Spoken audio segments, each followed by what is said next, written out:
¿Cómo te va? Gracias por invitarme. No, yo encantado porque como te decía ahorita antes de estar grabando, me interesa mucho, no nada más a mí, sino que la gente conozca la historia, aunque es una ciudad muy joven, pero conocer la historia te va a llevar lo que es hoy y lo que va a ser mañana o pasado. Sí, y como lo dices claro. tú, dejar un poquito volar la mente y la imaginación, ¿no? Sí, y pues también cómo nos hemos formado nosotros. Yo soy historiador de carrera, de profesión, y cómo nos hemos formado también porque pertenecemos a un espacio que se llama Tijuana, una ciudad que se llama Tijuana, y cómo forma Tijuana a sus historiadores y qué influencias tiene Tijuana sobre la mente de un historiador a lo largo de su vida, ¿no? Eso es parte como de lo que te voy a platicar, un poquito de mi experiencia. Qué chingón, eso es lo que se trata. Mi idea aquí de traer a las personas que me interesa a mí conocer y que nos aporten un poquito al público que nos visite, es eso. Yo he visto lo que conozco por ti, por redes y todo, que estás bien involucrado y que te gusta compartir, güey. Entonces esa es la idea. ¿Cómo surge de que Fernando se interese por la historia, para empezar? Pues es una pregunta bastante complicada, fíjate. Pues primero, antes que nada, en la actualidad han cambiado muchas cosas, ¿no? De cómo hacemos el trabajo de historiador y sobre todo por el periodo de tiempo que vivimos. Los pasados 2 años fueron muy complicados porque pues, nosotros nos basamos básicamente en buscar documentos en archivos históricos que estaban cerrados durante la pandemia y pues empezamos a buscar la manera de encontrar otros caminos, sobre todo digitales, que hay muchos y que no son bien explotados por los mismos historiadores, porque nos basamos más en cuestiones más tradicionales del archivo tradicional, ¿no? Pero ¿cómo empecé yo? ¿Cómo empecé yo mi carrera en la historia, ¿no?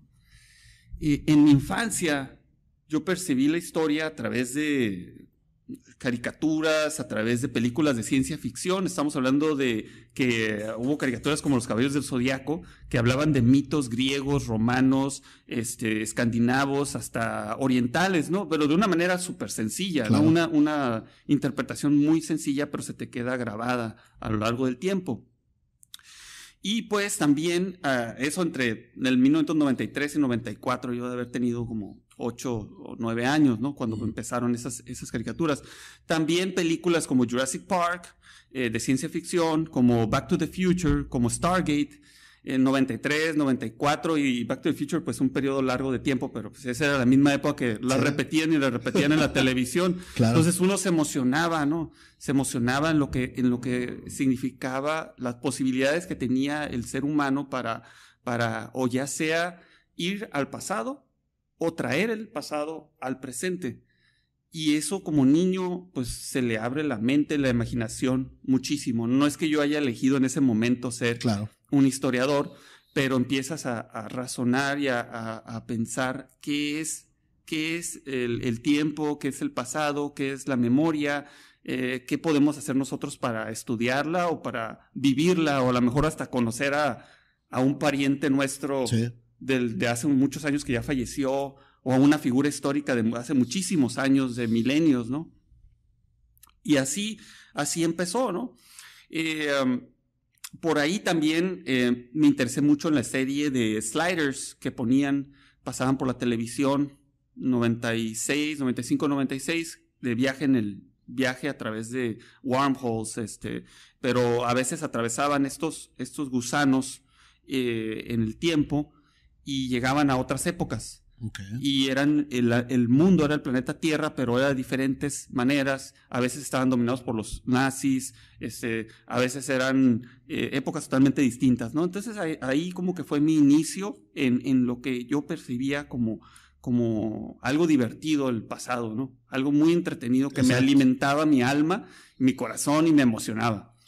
El primer libro que leí que describe personajes históricos, pues es una novela literaria, una literatura, pues, La Divina Comedia de Dante Alighieri, y pues te traslada a una época, la Edad Media o finales de la Edad Media, donde Dante Alighieri opina muchísimas cosas, sobre todo una serie de personajes de Italia, de su país, y algunos los ponen en el infierno, otros los ponen en el purgatorio, otros los ponen en el paraíso, ¿no? Es una interpretación muy personal de Dante Alighieri, pero también, pues eso lo leí como cuando tenía como 12 o 13 años, lo empecé a leer, y eso también dejó una huella en mí.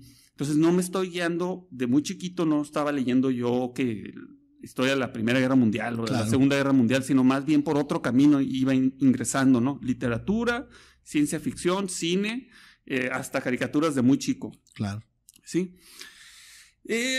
Ya lo definitivo, el salto definitivo fue una enciclopedia que me regaló el papá de mi mamá, mi abuelo materno, Jesús de la Torre Verduzco. Me regaló una enciclopedia de historia universal.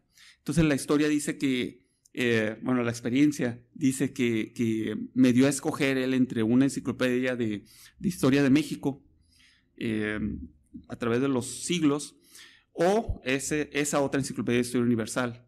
¿Y cuál iba a ser mi elección? Sino lo que yo disfrutaba, ¿no? Stargate era conocer a los egipcios. Caballeros del Zodíaco era conocer a los griegos y a los romanos y hasta la cultura china a través de Shiru, ¿no? Y esas historias que yo quería ahora descubrir cuáles eran las verdaderas. Sí. Entonces agarré la de historia universal y se lo dije antes de que ya no estuviera con nosotros, hace mucho tiempo. Le dije, es que fue por ese momento que tú me diste a escoger entre las dos que yo ya estaba como eligiendo mi camino, para dónde me iba a mover, ¿no?